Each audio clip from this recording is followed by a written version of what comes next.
Imagine waking up to find your country's largest commercial bank frozen, not by your own government, but by a foreign power.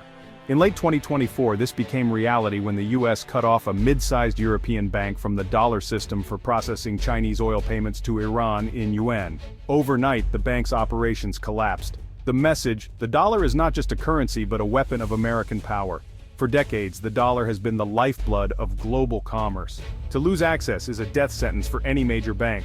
The US didn't need troops or missiles, just a regulatory switch.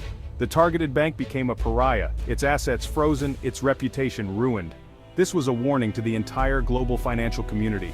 The move escalated the economic conflict between Washington and Beijing. China's growing energy trade with Iran, conducted in yuan, was seen as a direct threat to the dollar's dominance. The US responded with force, not negotiation, drawing a line in the sand. The world watched in shock, realizing their economic sovereignty was at the mercy of Washington. The dollar, once seen as neutral, was now openly politicized. This single act turned debates about de-dollarization into an urgent crisis. Smaller nations saw their vulnerability exposed. The global financial system's fracture was no longer a question of if, but when.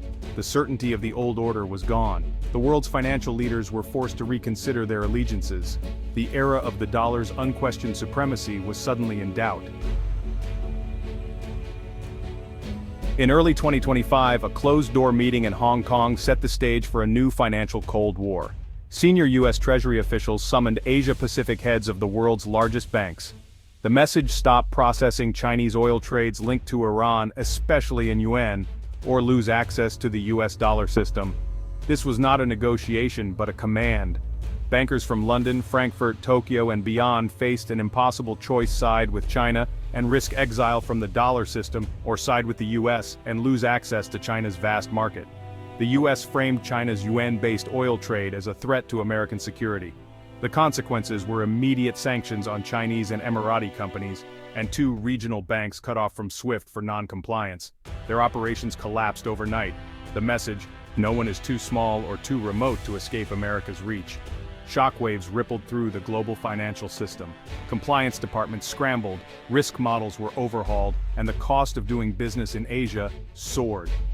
Every international bank became an unwilling deputy in America's economic war.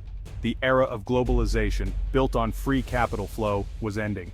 In its place, financial balkanization, where allegiance to a bloc determined access to the world economy.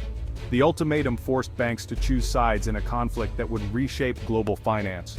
The rules of the game had changed overnight. The world's financial arteries were being redrawn. The stakes had never been higher.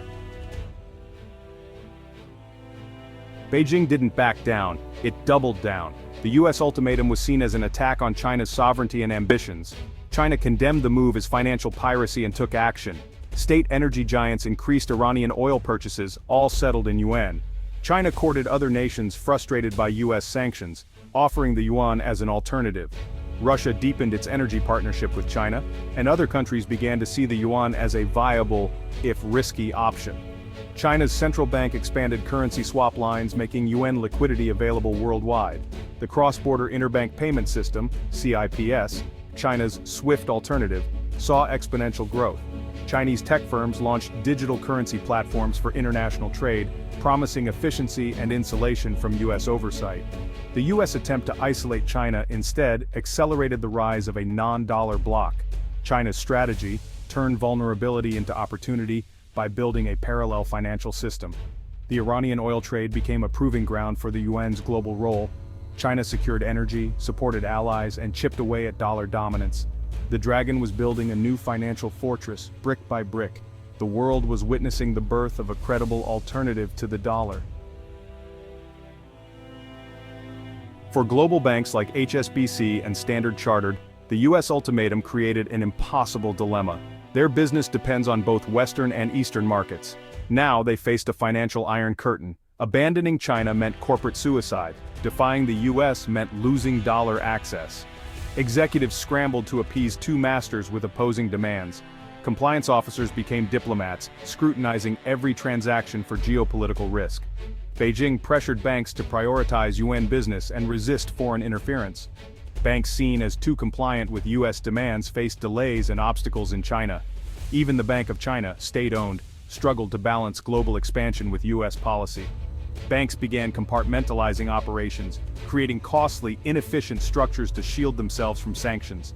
Decades of globalization unraveled as banks became pawns in a high-stakes power struggle. The era of neutral financial intermediaries was over. The world's banks were now on the front lines of a new economic war. Beneath the headlines, the yuan's global role was quietly expanding. US pressure on Iranian oil only accelerated this trend. China replicated oil for yuan deals with Russia, Venezuela, and even Gulf states like Saudi Arabia. The yuan's use spread to commodity trades, infrastructure projects, and Belt and Road deals. Chinese exporters offered discounts for yuan payments, creating a virtuous cycle of adoption. More trade in yuan meant more demand for it as a reserve currency. China's CIPS integrated with other countries' payment systems, bypassing SWIFT. The digital yuan promised direct, instant cross-border transactions, making US sanctions harder to enforce. The dollar's exorbitant privilege was eroding. The shift wouldn't happen overnight, but the trend was clear. US actions to defend the dollar were fueling the rise of its first real challenger. The global financial landscape was changing, quietly, but inexorably. America's financial muscle abroad masked growing strains at home. By spring 2025, consumer confidence was falling and inflation rising. Trade wars and sanctions drove up import prices, squeezing businesses and consumers. Retailers faced shrinking profits as costs soared and spending slowed. The focus on financial warfare diverted attention from domestic challenges like infrastructure and debt. America's reliance on the dollar's status became a vulnerability.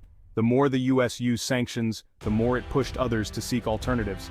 The cracks in the American fortress were now visible from within. Washington's strategy of weaponizing the dollar may be self-defeating. Every new sanction signals to the world that holding dollars is risky.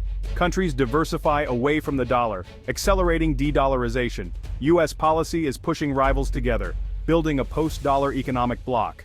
American businesses and allies suffer collateral damage, losing access to key markets. The US risks isolating itself from a growing share of the global economy. A reserve currency relies on trust and neutrality, both now eroding.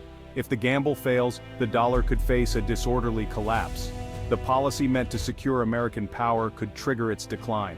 The world is watching to see if this is a masterstroke or a historic mistake.